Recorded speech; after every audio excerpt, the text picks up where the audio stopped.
No tenemos hoy una oficina realmente física en la fábrica. Todo el mundo está por todos lados. Hay 10 millones de vacantes de tecnología. Tenemos la oportunidad de que no necesitamos que estén físicamente en un solo lugar.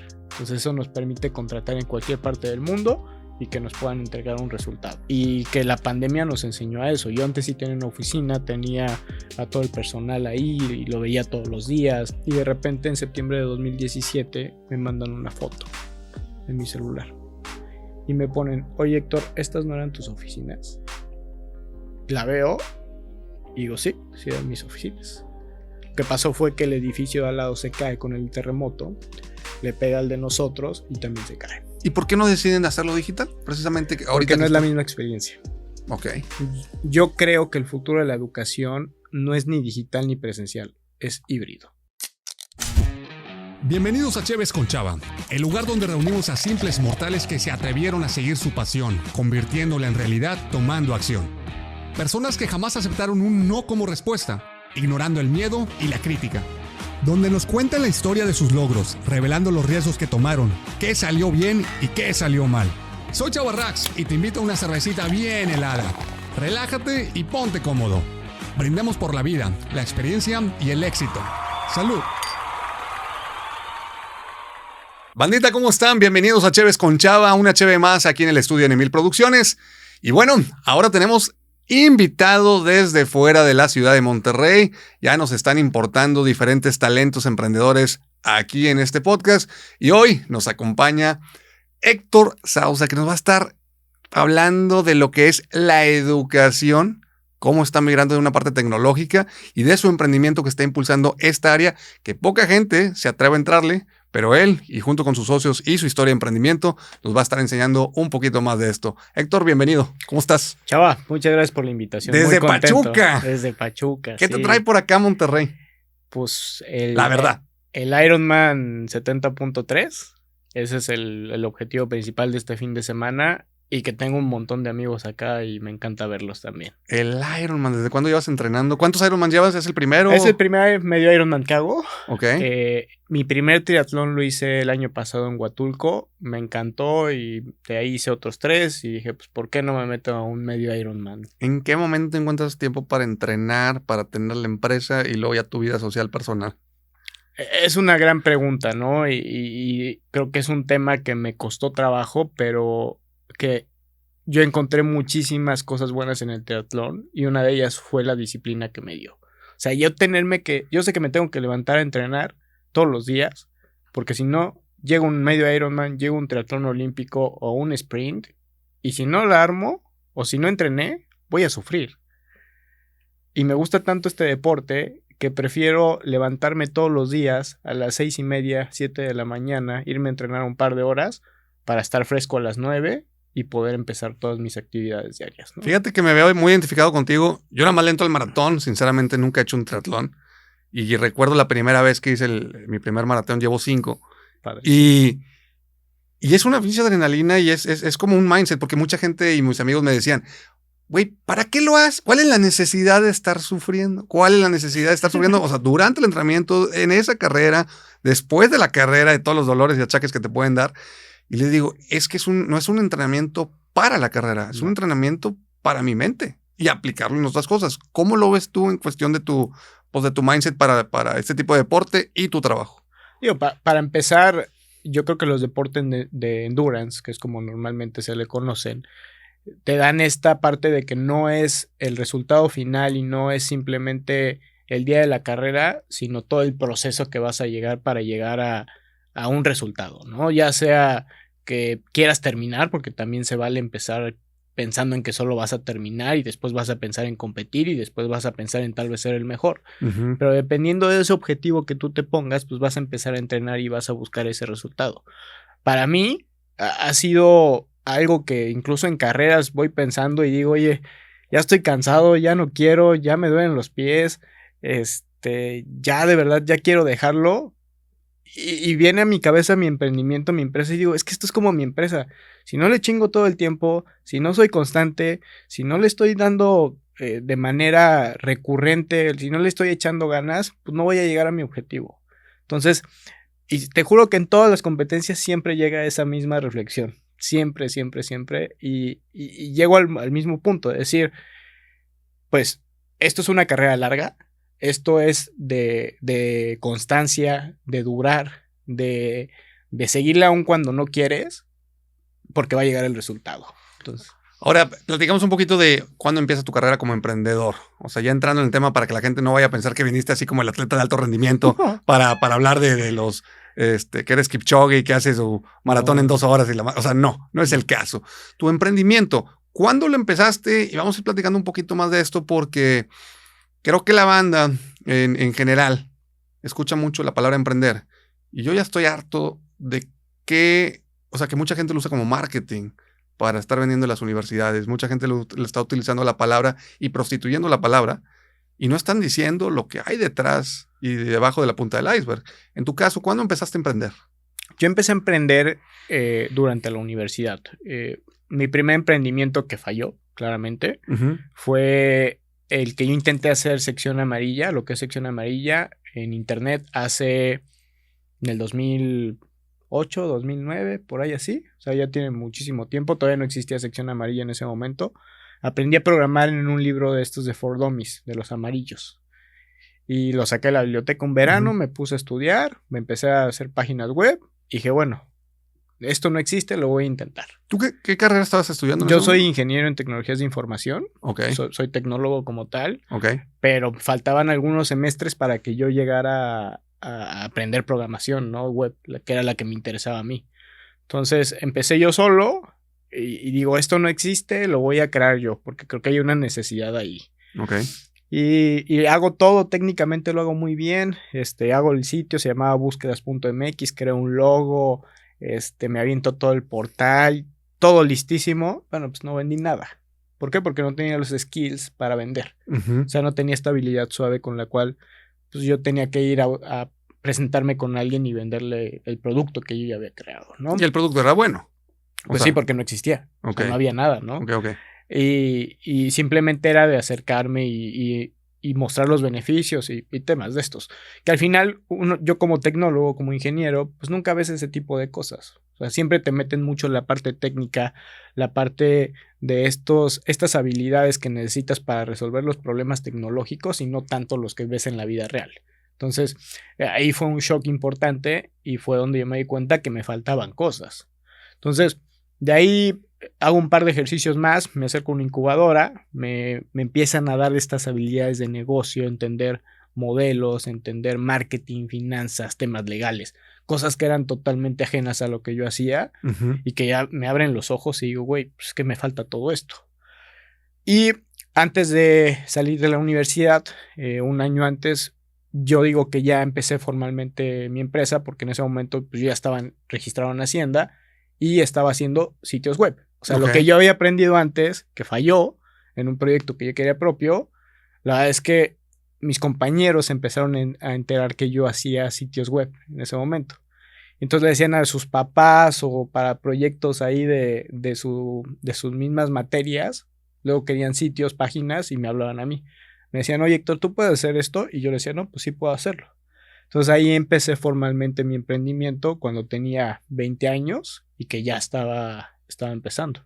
Oye, y fíjate que ahorita que dices hablar de sitios web, y mucha gente ahora se imagina estas plataformas que son gratis y que hayas tu propia página web, y no voy a decir marcas para no quemar ninguna, no es nada en contra de ellos, pero ¿qué tanto te afecta o qué tanto te afectó en ti y en tu emprendimiento cuando empiezan el boom de esas páginas de que tú solito puedes y ármala tú y bien fácil y demás? Sí, digo, siempre han existido, ¿no? Desde que yo estaba empezando en esto. Y hubo un momento en el que sí, ya de plano decías, te cuestionaban muchas cosas, ¿no? Te cuestionaban precio, te cuestionaban el diseño, te cuestionaban mil cosas, ¿no? La realidad es que nosotros no sufrimos tanto porque nos fuimos adaptando muy rápido a lo que el mercado nos pedía. ¿Por qué? Porque empezamos haciendo sí websites, pero de repente me pidieron al año me pidieron un sistema completo. Entonces era como, bueno, ahora puedo hacer sistemas, ¿ok? Y después me pidieron aplicaciones móviles. Ah, bueno, y después me pidieron una combinación de apps con sistemas y entonces una plataforma, ¿ok? Y después me pidieron ciencia de datos y hoy me piden inteligencia artificial. Entonces ha sido todo un proceso de 10 años, 11 años, en donde nos hemos adaptado perfectamente a lo que el mercado nos ha estado pidiendo. Y fíjate, hoy es muy difícil que haga páginas web. Fíjate que me siento muy identificado y justamente antes de empezar a grabar platicábamos de cómo la productora empezó haciendo cierto servicio y luego se adaptó a otro y le fue agregando y que este año tiene el reto de hacer otro. Y precisamente lo que acabas de decir, o sea, es adaptarte al mercado, no solamente quedarte en un nicho, claro, sobre la misma área que son tecnología y este tipo de programación. Actualmente, ¿cuál es como tu core business? ¿A qué te dedicas? ¿Cómo se llama tu empresa? Mira, hoy se llama MB Innovation Lab, somos un laboratorio de innovación, ya no somos solo sitios web, o sea, somos un laboratorio de innovación y básicamente hoy lo que más vendemos son plataformas, pero que tengan un componente de ciencia de datos. Afortunadamente ya hoy las empresas se están dando cuenta de que la información es muy valiosa y que tienen que tenerla almacenada, pero almacenada así nada más no sirve. O sea, necesitas sacarle jugo a esa información.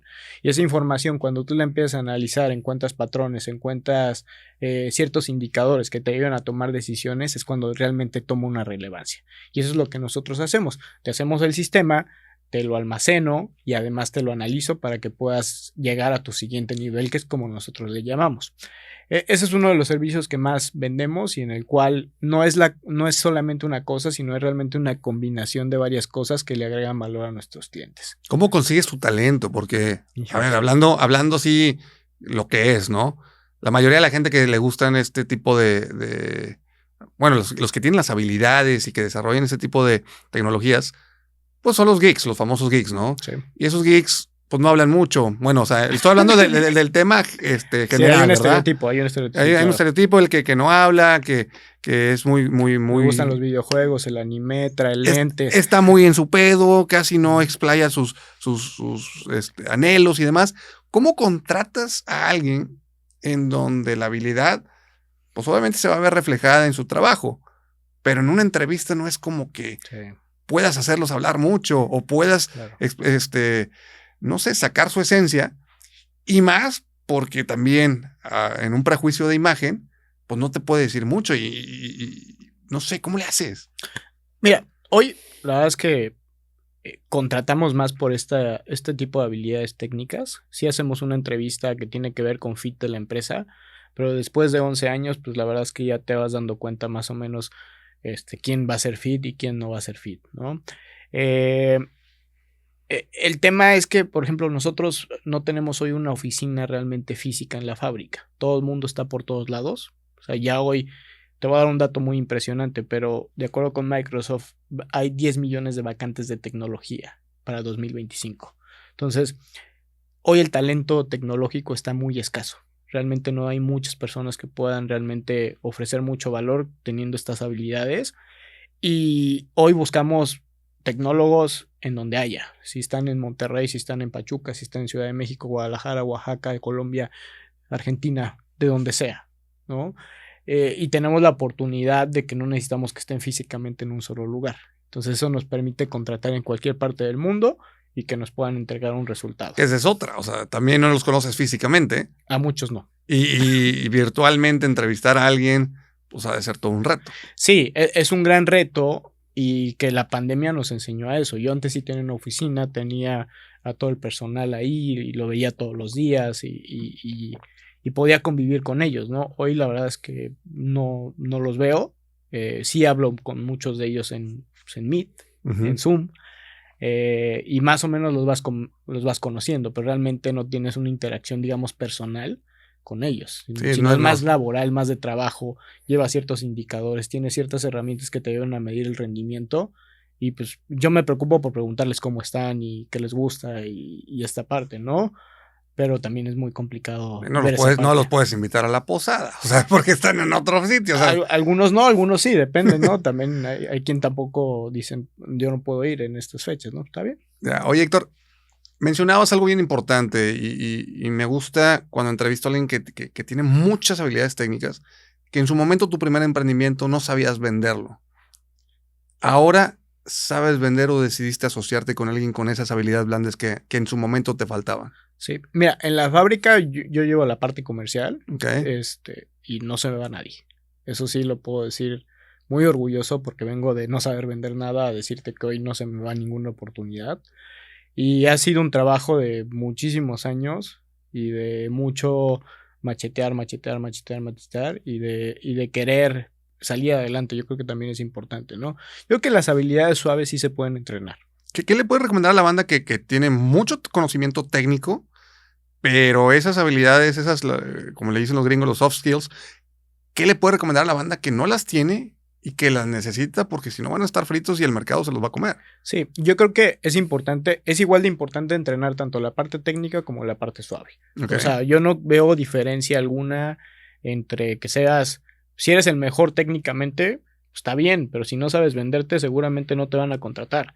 Entonces, siempre les recomiendo que busquen lugares donde puedan entrenar este tipo de habilidades. Habilidades como el pensamiento crítico, la colaboración, la comunicación, la presentación efectiva, la parte de ventas. Todo eso es súper importante, ya sea que tomen un entrenamiento o que se atrevan a hacerlo y que por pura experiencia vayan aprendiendo, que es mi caso, literal. Sí, ¿cuál fue tu proceso? Eso era lo que te iba a preguntar, porque dices, oye, el de 20 años con el de 33 años, el Héctor, sí, ha evolucionado.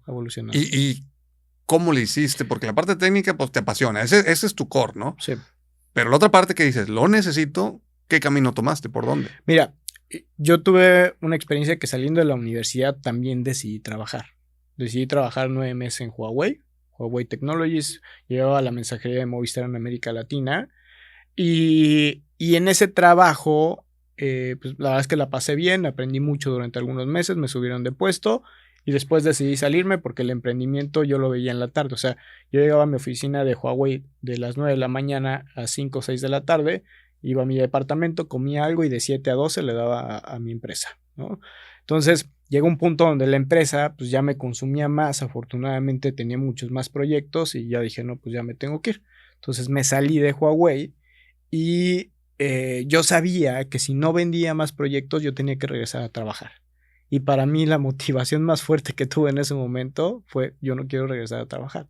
Quiero seguir siendo emprendedor, quiero seguir teniendo mi espacio, quiero seguir ser dueño de mi tiempo, quiero hacer todas estas partes que a mí me hacen feliz, ¿no? Entonces, pues siendo una persona introvertida, pues tuve que salir y buscar, ir a eventos, ir a lugares, conocer gente y acercarme. O sea, literal, yo fui muchas veces la persona que estaba en su teléfono y yo creo que hasta la fecha todavía ando en mi teléfono a veces, sin hacerle caso a nadie.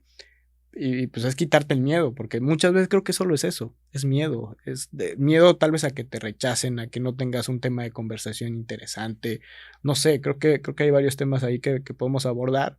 Y algo que creo que me ayudó también mucho fue que me puse a leer un montón de cosas. Dije, y es que yo tengo que ser interesante para alguien, entonces también tengo que estar documentado. Si alguien habla, pues la típica de clima, pues la puedes sacar, ¿no? Pero si de repente empiezan a hablar de drones, pues tengo que saber de drones, ¿no? Para que también pueda preguntar y hacer más conversación. Entonces creo que eso también es muy importante. O sea, no nada más que estés documentado en lo tuyo, sino que haya algo también general que puedas ir aprendiendo. Y fíjate que ahorita lo sentí previo a grabar también porque hablábamos de los puros y demás y mencionaste algo y dije, sí le sabes, güey. O sea, y sabe, me defiendo más o menos. Oye, Héctor, quería preguntarte, o sea, ok, tienes esta empresa y también tienes otra empresa que se llama Intelectia, ¿verdad? Sí. ¿Qué se dedica a Intelectia? ¿Qué es? Intelectia intenta resolver el problema del talento, justamente.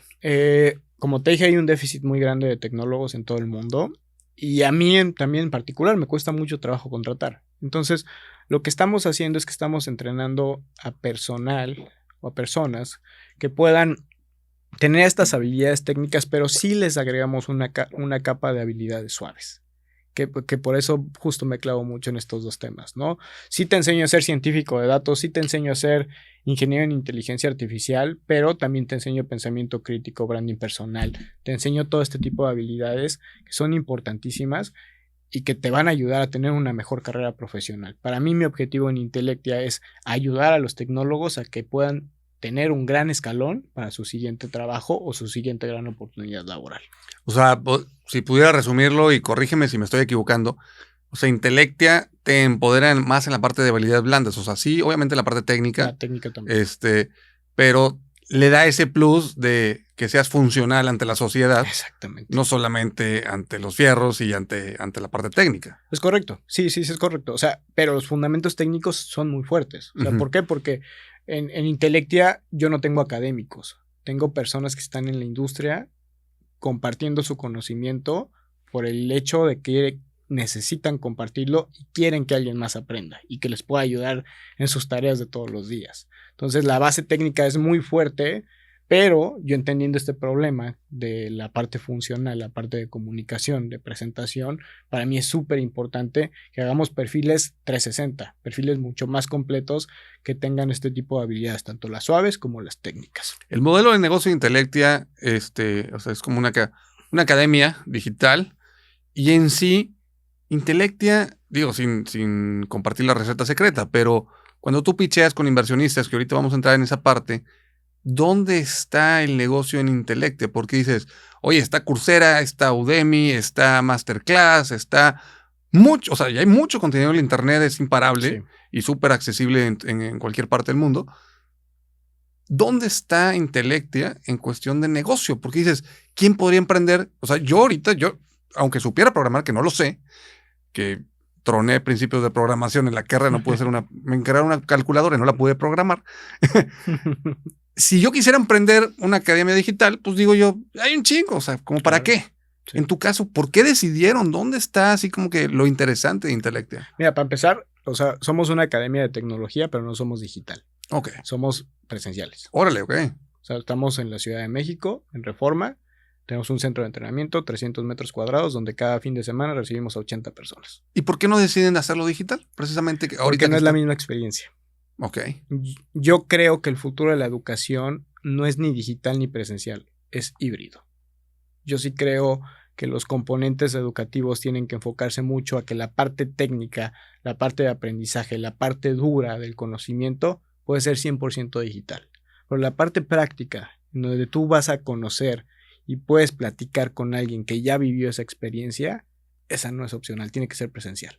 ¿Por qué? Porque ese network, o virtual por lo menos, ese network, esa parte de poder rebotar ideas, de poder hacer que la práctica funcione, es totalmente diferente cuando es presencial.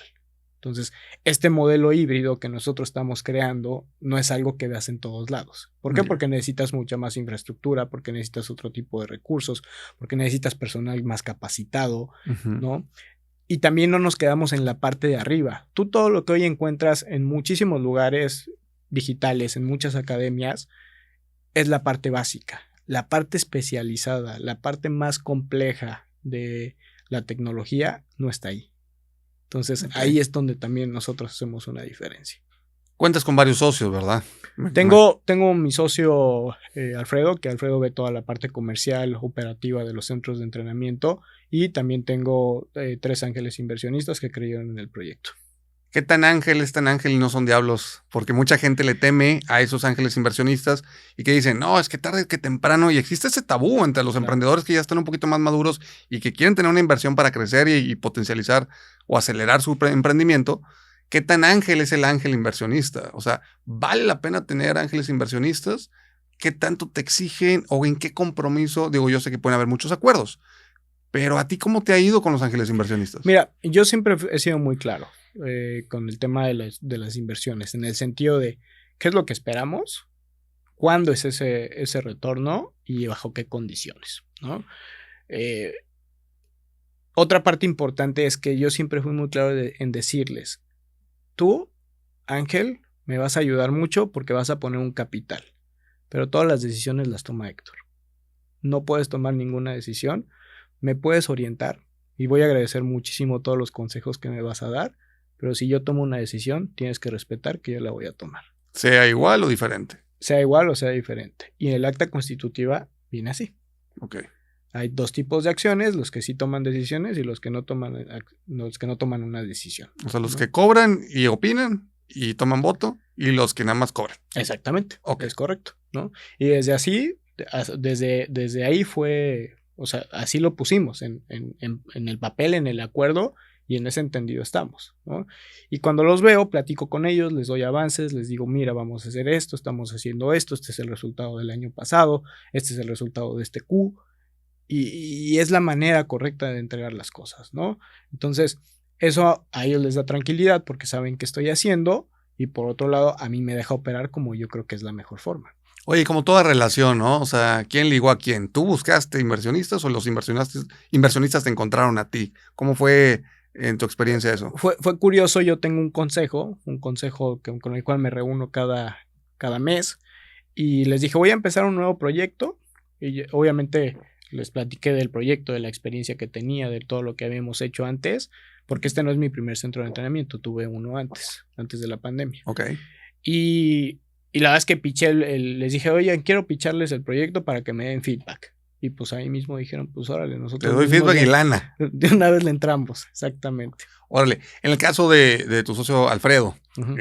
Alfredo y tú están en una sociedad, ¿esto lo iniciaron en conjunto o alguien se unió después de que ya había iniciado? Alfredo y yo tenemos una historia muy, muy curiosa y muy única porque yo inicio mi primer centro de entrenamiento como a los 4 o 5 años de que me salí de la universidad, desde que salí.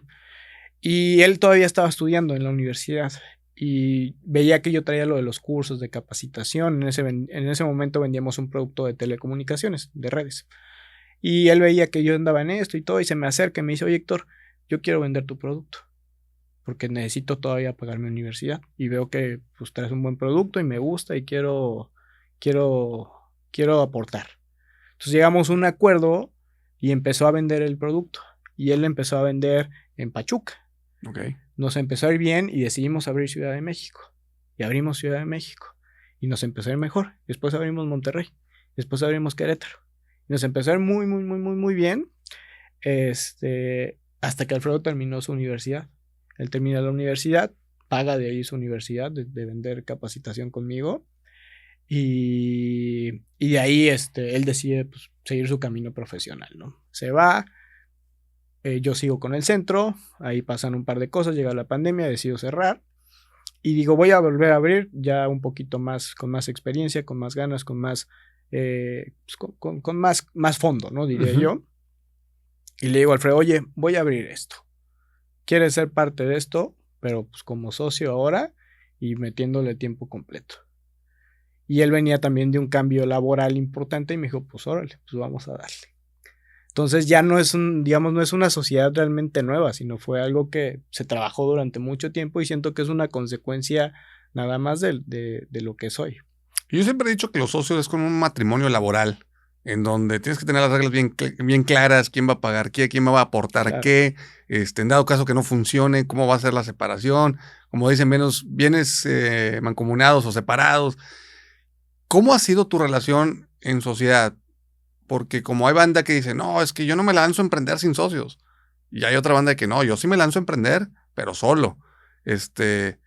O busco a la gente, o vale la pena, no vale la pena. ¿Cómo te ha ido en la relación con Alfredo en cuestión de los resultados como sociedad? Y yo creo que hemos sido muy claros también en qué cosa le toca a cada quien, ¿no? Siempre yo le dije a Alfredo, oye, necesito que tú veas la parte comercial para que yo me pueda enfocar en la parte estratégica y la parte administrativa. Eso es lo que yo veo, esto es lo que a ti te toca. Nos juntamos para ver para dónde vamos y entender qué nos toca a cada quien y poder cumplir y darle seguimiento a las tareas que tenemos, ¿no?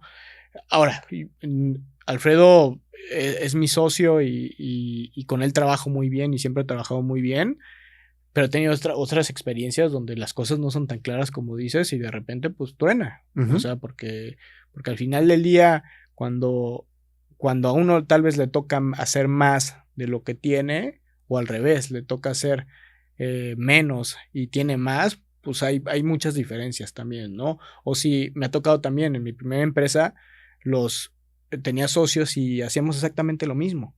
Pues cuando hacen exactamente lo mismo 3 programadores, pues ¿cuál va a ser la diferencia, no? ¿Qué va a aportar cada uno más que programar? Uh-huh. No, tampoco funciona, ¿no? Entonces creo que los perfiles complementarios pues van a ayudar muchísimo, ¿no? Oye, la visión de Intellectia en cuestión de la educación. O sea, sabemos que la educación post pandemia cambió, fue un parteaguas en donde sí o sí la parte digital se inculcó muchísimo más. Sabemos que la parte de habilidades blandas las universidades no las tienen y que nos está haciendo ahí como un poquito de ruido. Y yo tengo un lema, o sea, yo siempre he dicho que a mí me encantaría que en las universidades tuvieran como tronco común la materia de ventas. En todas las carreras. Sin embargo, no las hay. Y por más que de repente ahí como que me aviento el comentario cuando me toca dar pláticas en universidades, no sucede, ¿no? Entonces, ¿cuál es tu opinión referente a la educación? Porque creo yo que en un futuro la gente no le va a estar apostando a las universidades y al diploma a como lo que estamos viviendo, porque créeme que yo he aprendido muchísimas cosas en los últimos 5, 8 años gracias a tutoriales de YouTube. Sí. Me voy yendo así como lo más básico. ¿Qué crees que viene para la generación que tiene ahorita a lo mejor 10, 12 años y que en 10 años van a estar en las universidades? Mira, yo creo que las universidades van a seguir vigentes 10 o 20 años más. O sea, yo no creo que vayan a desaparecer. Lo que sí creo es que tiene que cambiar el esquema de aprendizaje. Porque hoy en día el esquema que tenemos tradicional, en donde te vas y te sientas y tienes un profesor enfrente y tal vez lo escuchas o no lo escuchas, creo que no está funcionando bien. Y sobre todo ahorita que, o sea, digo, en mis tiempos, yo estuve en la universidad y ahí sale el primer iPhone. Sí. Y es como que, wow, pero yo no traía mucha distracción móvil. Ahorita yo he ido a clases y, pues, si quieres, los maestros ya no pueden controlar las distracciones del iPad, de la computadora o cualquier dispositivo celular, lo que sea. Entonces, ok, ya no va a funcionar tanto el hecho de que vayan y se sienten y escuchen a una persona enfrente. Sí, yo creo que el esquema híbrido es el futuro, como lo dije hace un rato. Sí, creo que la parte de teoría, esa la puedes aprender en un video, sin problemas, o en alguna actividad digital, y eso va a ser más provechoso el tiempo de todos, pero sí creo también que esta parte de colaboración tiene que ser un poco más física, ¿no? ¿Por qué? Porque tenemos que saber trabajar en equipo, porque tenemos que saber tener un pensamiento crítico, porque necesitamos este tipo de habilidades que son más naturales, más humanas, y que esas en una computadora no las vas a aprender definitivamente, ¿no? Puede ser que sí mejores y todo, pero no, tener esta interacción uno a uno es importantísima para poder desarrollarnos. Ahora, también creo que las empresas juegan un papel importante. Sí, la universidad, porque es quien nos entrega el talento, pero también la empresa. O sea, la empresa al final del día, si sigues pidiendo un degree de una universidad, pues lo van a tener que seguir sacando. O sea, eso sí, no hay otra. Y también hay un punto, ¿no? Nosotros lo que buscamos es que el talento tenga ciertas capacidades y te des de alguna forma una garantía, ¿no? Decir que existe un diploma, que existe un reconocimiento, de cierto modo te da una seguridad de, pues, estoy contratando a una persona que ya pasó por algo y tiene una validez oficial. Entonces creo que eso también es muy importante. Ahora, creo que las universidades sí tienen que cambiar los esquemas de aprendizaje tanto en habilidades suaves como en habilidades técnicas. Estas habilidades suaves, por ejemplo, yo me acuerdo cuando era emprendedor, nunca vi cómo hacer una factura. Y de repente te piden factura y es como, güey, ¿y ahora qué hago, no? Claro, te acercas a quien sabe y te enseña, ¿no? Pero en un principio, pues es un shock de decir, ¿y ahora qué hago? ¿No? Tengo que ir al SAT, tengo que sacar la firma electrónica, todo este tipo de cosas que cuando eres técnico, como fue mi caso, no te enseñan ni lo más cercanamente posible.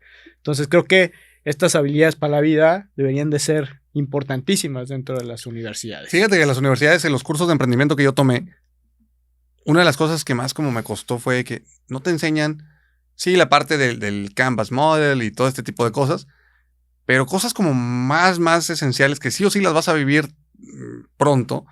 ¿Cómo contratar a alguien? Y luego la otra, ¿cómo decirle goodbye a alguien?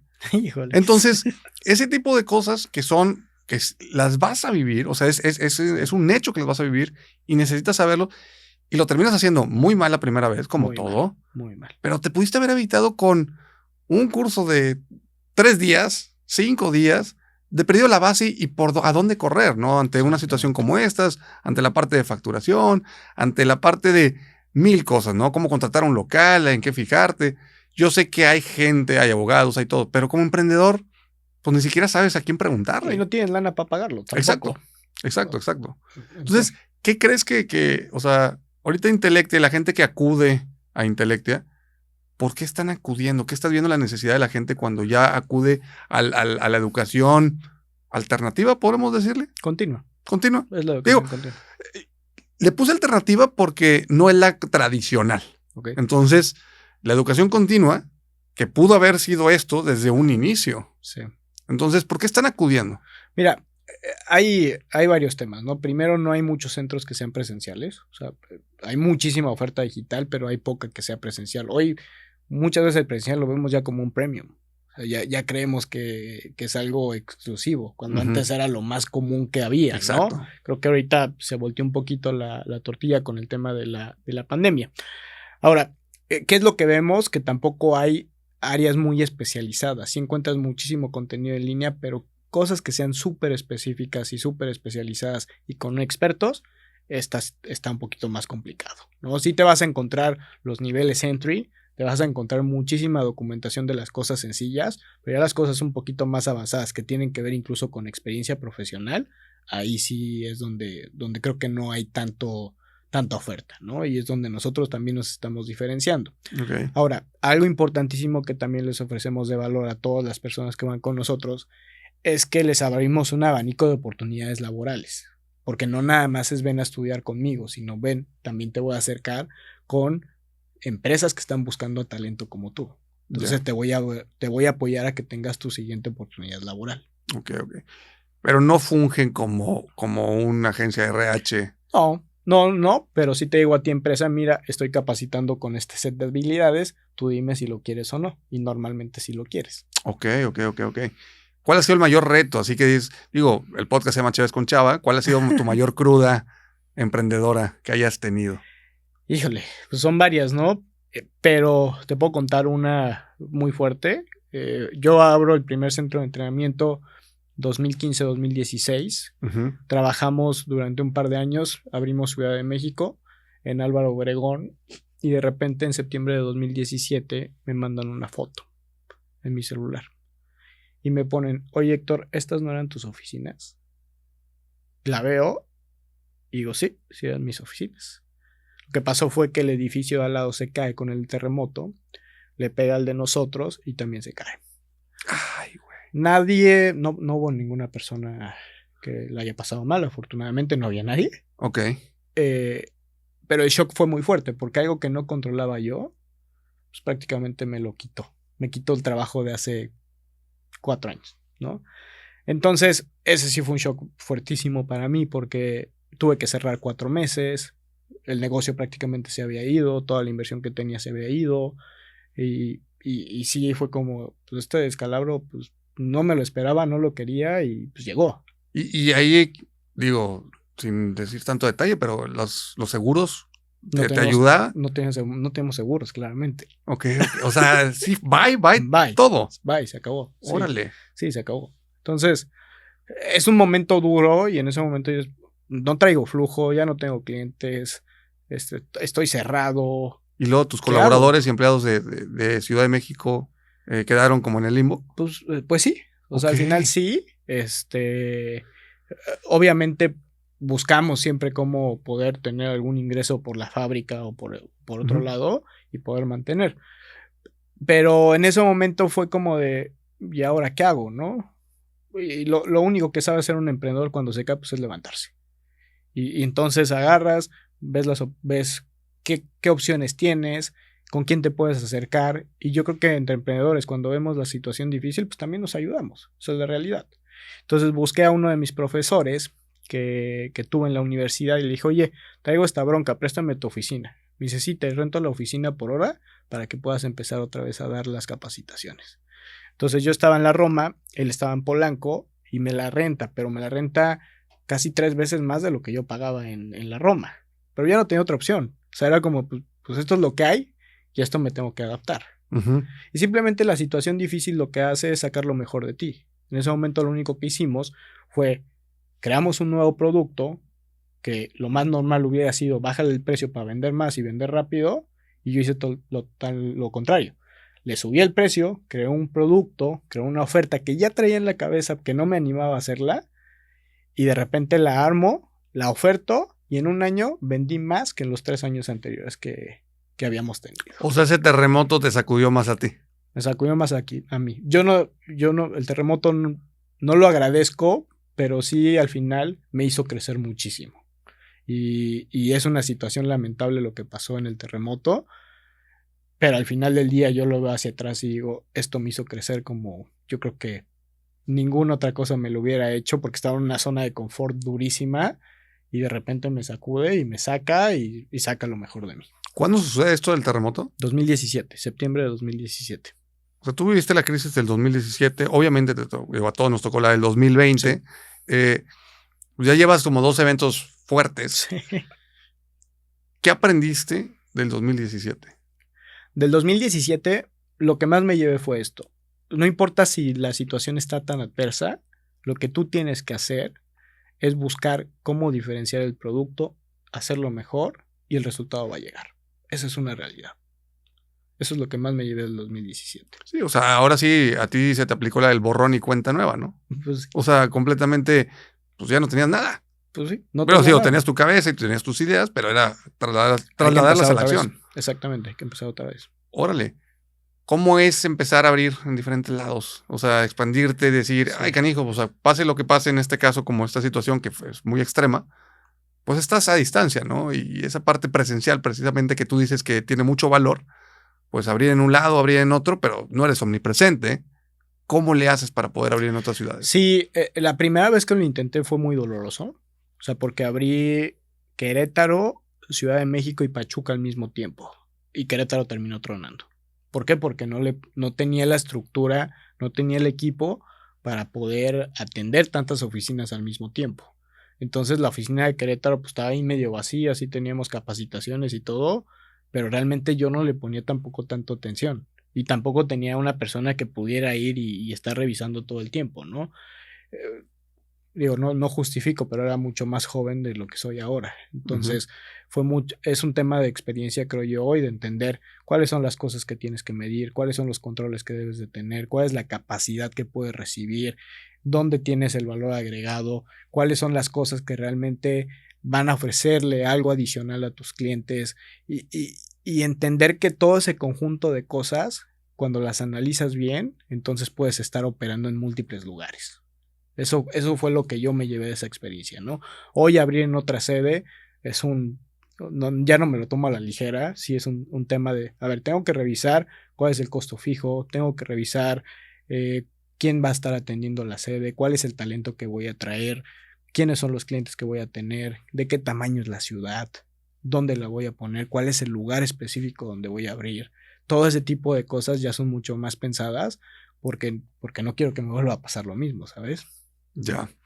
¿Qué sigue para ti como emprendedor? O sea, no solamente como la empresa, pero tú como emprendedor, ¿qué traes en mente para los próximos par de años? Mira, para mí mi proyecto más importante es Intellectia, o sea, y tengo una visión a 10 años de seguir trabajando en este proyecto, en donde realmente lo que quiero hacer es cambiar la forma en la cual educamos al tecnólogo en América Latina. O sea, yo este proyecto lo veo como lo más importante que tengo profesionalmente y donde no solamente quiero que sea México, sino realmente creo que hay un montón de talento en todo el continente que podemos darle unas mejores oportunidades laborales. Entonces, para mí eso es lo más importante hoy. ¿Cómo puedo impactar a millones de personas a través de la academia, a través de la educación, a través de la tecnología y que eso les pueda ayudar a tener una mejor vida? ¿Tienes un aproximado de cuánta gente ya pasó por Intellectia en cuestión de capacitarse? El año pasado fueron más de 500 personas, que fue el año en el que empezamos a operar realmente, en 2023. Okay. Y fue un buen año, o sea, para nuestro primer año estuvo bien. Y en los centros de entrenamiento anteriores tuve más de 2,000 personas con nosotros. ¿Has tenido como historias así de casos de éxito que vinieron aquí y este güey de estar aquí ahora está acá? ¿Alguien que te acuerdes en específico que nos puedas contar la historia? Tengo muchísimos y te lo puedo poner en 2 tipos de niveles, por decirlo así, ¿no? El primero es una señora llega con nosotros, quiere aprender Excel, que no es nada complicado, pero quería aprender Excel. Y esta señora se dedicaba a la limpieza en un edificio. Y le dijeron, oiga, si usted aprende Excel, la puedo hacer jefa de la bodega del área de limpieza, ¿no? Y la señora fue como 3, 4, 5, 6 meses, se aventó 3 cursos, nada más nos pagó uno, no importa. Y al final del día le dábamos clases personalizadas 1 a 1 para que pudiera llegar a su oportunidad laboral y la consiguió. Entonces, hoy le cambiamos la vida a esa señora en ese nivel, ¿no? Te puedo comentar de otras personas que pasaron de estar del CEL, se fueron a Amazon porque aprendieron ciencia de datos, aprendieron un poco de machine learning, inteligencia artificial y se los llevaron de una empresa a otra. ¿no?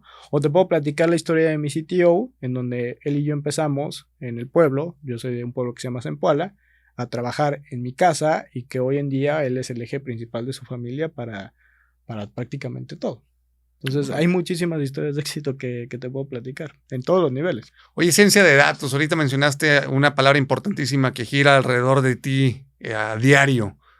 ¿Qué es la ciencia de datos para la banda que no estamos tan familiarizados con el concepto? Mira, yo lo dividiría en tres cosas principales. Uno es, hoy en día las empresas ya nos dimos cuenta que la información tiene valor.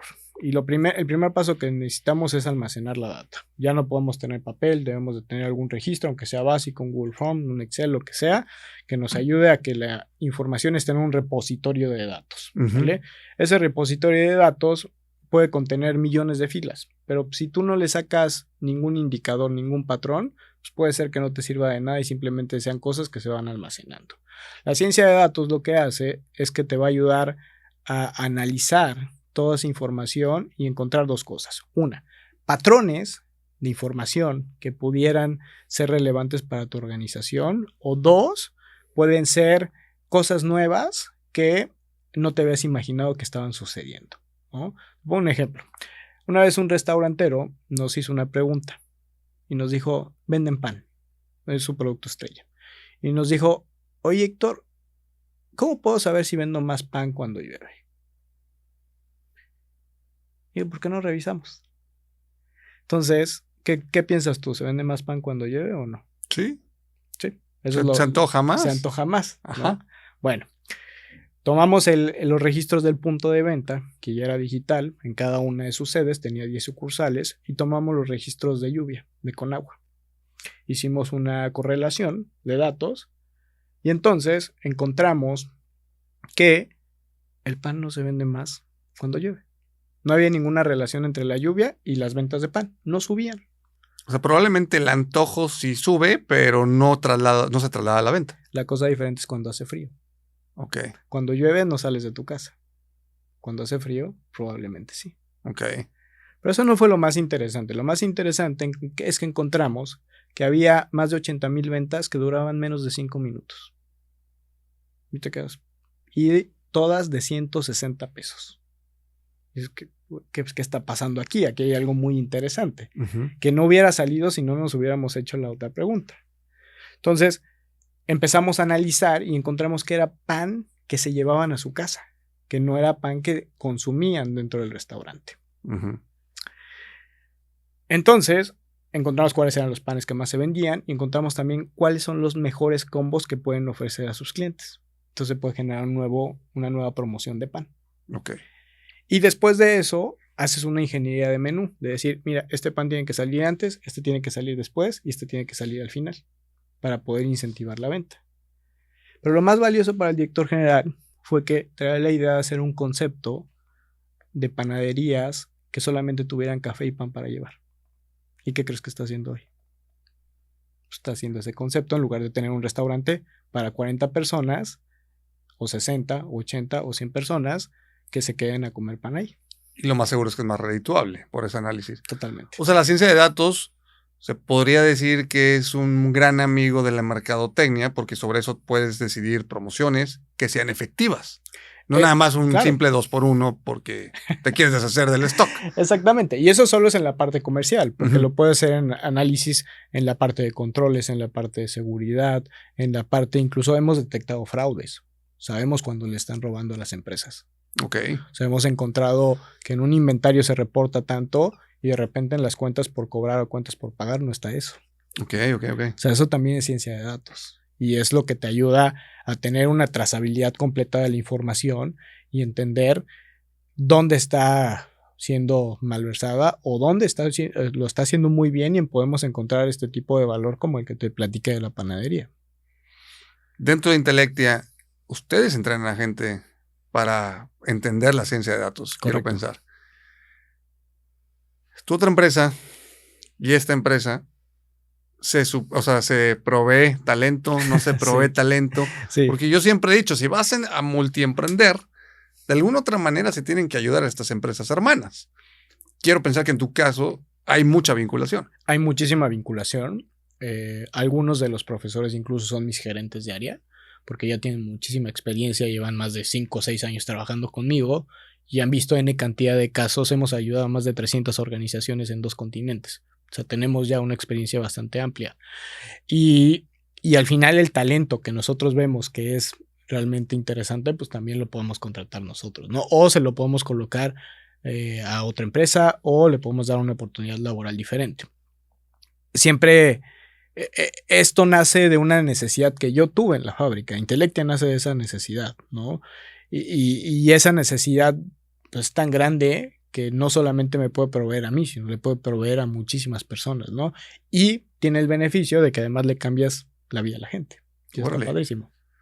Oye, importantísimo, y esta pregunta se la hago a mucha gente. ¿Cómo le haces tú para no marearte cuando las cosas ya están saliendo, cuando ya por fin estás logrando ciertas metas y no ahogarte en tu propio éxito, si así lo quisiéramos ver?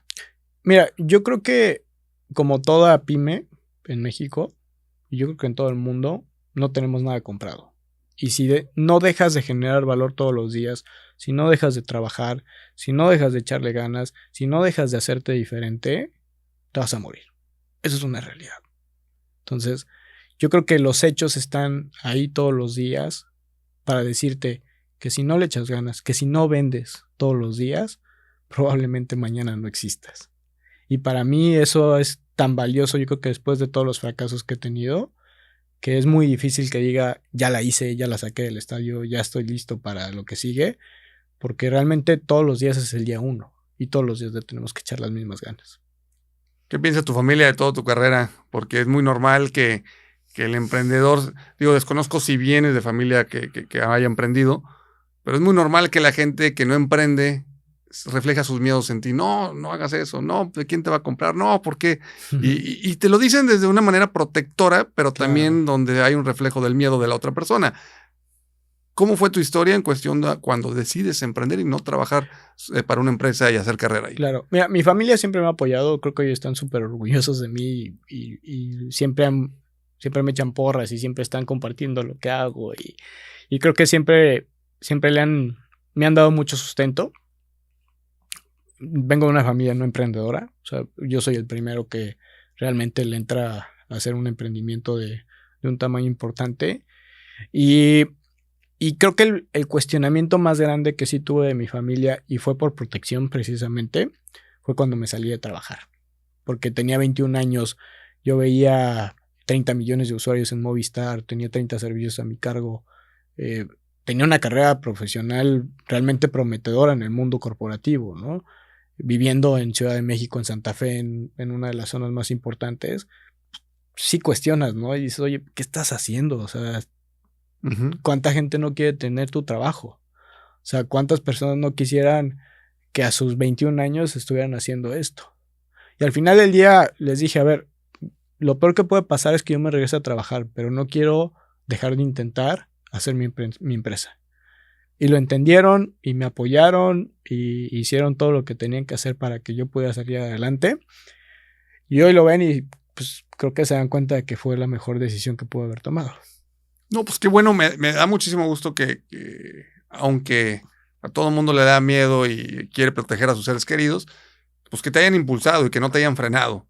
Porque cuánta gente no tiene el potencial, la intención, pero decide no hacerlo porque alguien lo frenó, alguien lo ató y alguien lo contuvo a no seguir su camino que a lo mejor estaba destinado a hacer. Claro, y yo creo que son dos cosas, ¿no? Una es lo que te puedan decir los demás y otra es el miedo que también tú puedas tener, porque claramente te da miedo. O sea, yo me acuerdo de llegar después de haber renunciado a mi trabajo y decir, pues ahora sí ya, pues, todo el tiempo es para mí, ¿no? Y ahora cómo lo ocupo, ¿no? Al principio no sabes mucho qué hacer y ya poco a poco se va llenando la agenda y vas viendo cosas que puedes lograr. Claro. Pero al principio sí es un shock de decir, pues ahora dependo de mí mismo y pues tengo que sacar las cosas yo.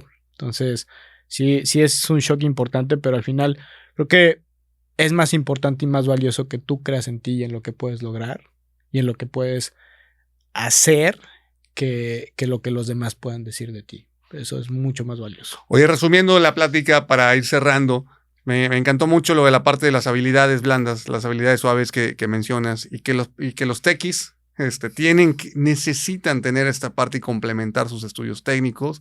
Me encantó todo lo que dijiste acerca de cómo empezó tu relación con tu socio, y sobre todo también, esto del terremoto, no, o sea, a mí nadie me había venido a contar una historia de un terremoto, cómo se le empinó el negocio en cuestión de segundos, en cuestión de minutos, sí, ¿no? Entonces te agradezco muchísimo el hecho que te hayas abierto, que nos hayas compartido historias, casos de éxito, casos de fracaso fuera del alcance de tus manos, y que hayas sobresalido, y te felicito el hecho que, gracias, que pues estando muy joven, decidiste emprender y romperla en grande, y que estoy seguro que la vas a seguir rompiendo todavía aún más grande. Y qué bueno que inspiras a toda la gente, que estoy seguro que la gente que nos pueda escuchar va a inspirarse a decir, oye, pues me hace falta esto, déjame ahora sí ser un parteaguas y complementar mis habilidades. Claro que sí. Muchas gracias, Chavo, por la invitación. De verdad es que estoy contento, me sentí muy bien y ojalá que este espacio que creas y que compartes le ayude a alguien más, ¿no? Ese es el objetivo para mí de venir y de poder compartir un poco de lo que he vivido en estos 11 años emprendiendo, y que han sido de subidas, de bajadas, pero aquí estamos siempre y aquí vamos a estar, y ya sabemos que siempre va a haber momentos muy buenos, momentos malos y momentos muy malos, pero hay que estar siempre preparados y siempre viendo hacia enfrente y entendiendo que la situación y la vida son así. Va, perfecto, pues ya lo escucharon. Tuvimos aquí a Héctor con sus múltiples historias que resumimos, y que increíble cómo poder salir de algo tan impactante como lo fue un terremoto, cómo poder estar viendo esta visión de que una necesidad de una empresa creó otra empresa y ahora impacta más gente. La señora del Excel que pudo sobresalir en su trabajo gracias a estos cursos, y pues cómo la educación está cambiando, cómo la educación se está transformando y evolucionando, y que tenemos que capacitarnos, señores. Tenemos que capacitarnos y a seguir aprendiendo cosas nuevas para no hacernos obsoletos. Y como todo en la vida, lo que siempre les digo al finalizar cada capítulo, lo más importante es tener salud.